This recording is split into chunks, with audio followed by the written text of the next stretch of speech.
Hey guys, welcome to another video. Today I want to talk about this book, and you probably noticed that I'm doing one book every single day here. I'm trying to read one book every day and make a video out of it. And when I'm telling you that I read one book, I'm not Hey guys, welcome to another video. Today I want to talk about this book. And by the way, you probably noticed that I read one book every single day. And when I said that I read a book, I'm not saying that I'm reading from page 1 to page 259. That is not what I'm doing. That would be outstanding, but I'm not doing that. I'm actually just skimming through the pages, scanning some pages, trying to find the interesting things, the things that I find very interesting, and the things that I find applicable to my life so that I can expand the quality of my life. And then I share those few ideas with you guys in the hopes that you will find some value in this. All right. So today's title is a little bit weird. It's the pros and cons of having a brain. And we're looking at this book. It's called The Brain That Changes Itself by Norman Doidge. Talks about how the brain works, how our neurons work. Let's look at the pros first, the positive things. So a neuroscientist named Bill Jenkins did this experiment with some other researchers where they put an ape into like some type of a box, and there was a spinning disc in front of this ape. And if the ape's goal was to put his finger on the spinning disc with a certain amount of force, not too much, not too little, a certain amount of force, and the ape was supposed to hold it there for 10 seconds, and then he would get a reward. All right. And after doing this for hundreds, thousands of times, the ape got better and better and better at holding with a certain amount of force his finger on the disc and then getting the reward. All right.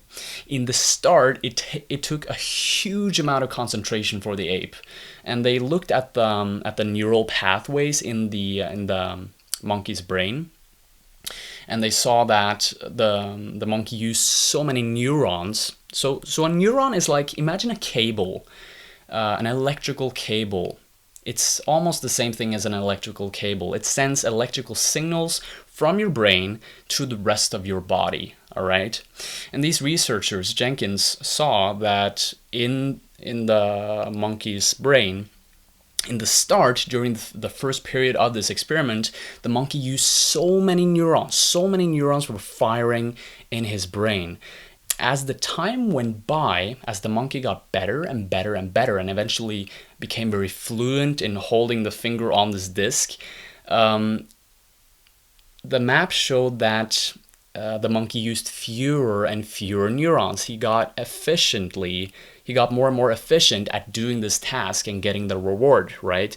And it's the exact same thing with humans as well when we're learning new skills. Say, for example, that you want to learn how to play the piano. In the start, you might use your whole body, right? You use you're very tense in your all of your muscles, your upper body. You're using your hands, your arms, your forearms, your shoulders to make all of these awkward movements with the piano, you know?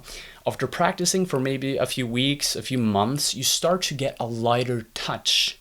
You use fewer neurons. You only use your fingers to play the piano. And after years of practice, after years of gradually improving the skill, you play with grace, right?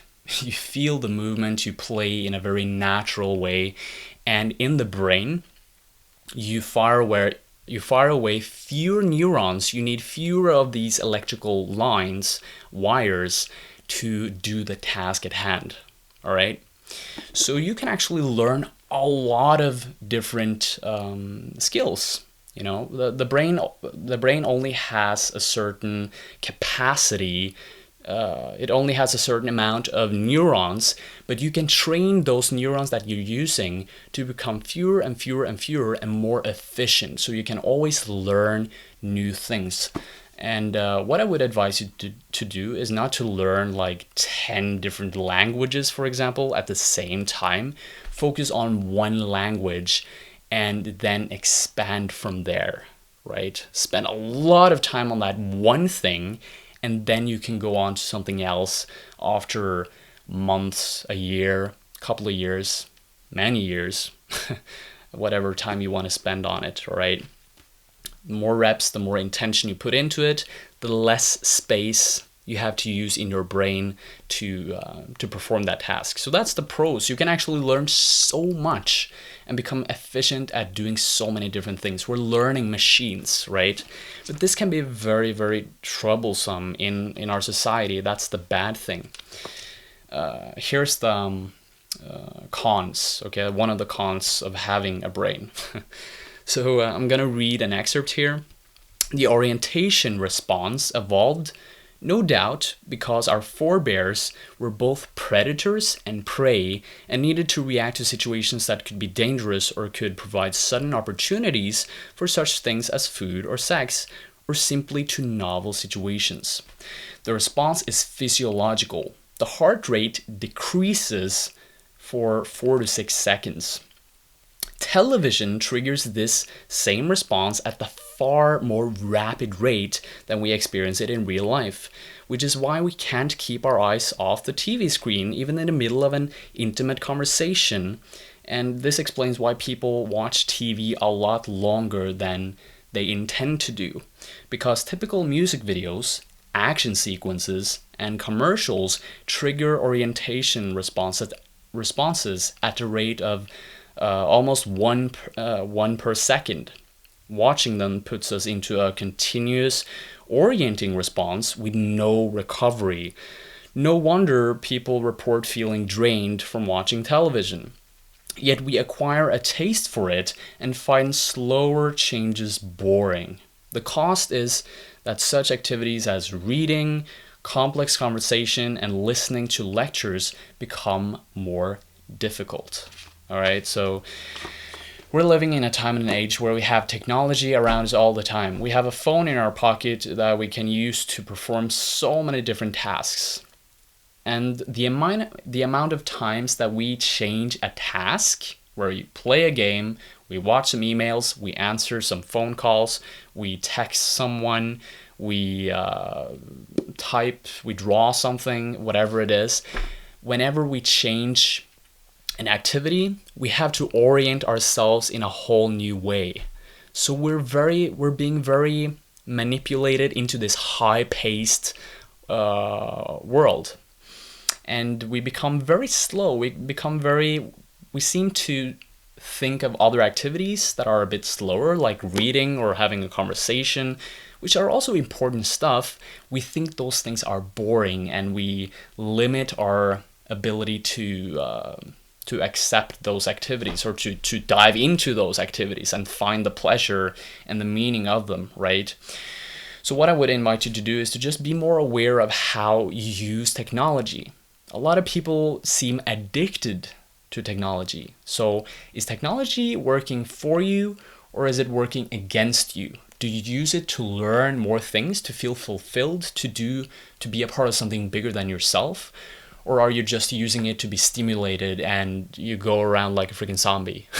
You know, I'm just trying to put you in a thinking mode here. All right. You can learn immense things every single day of your life. You can learn something new and you can master a skill, but be aware of the technology that is always there to influence you and stimulate you. All right. Hope this gave you some ideas, some helpful thoughts. If you like this video, please like, share, and subscribe to watch more of these videos. And yeah, I hope to see you later, guys. Stay tuned. Bye.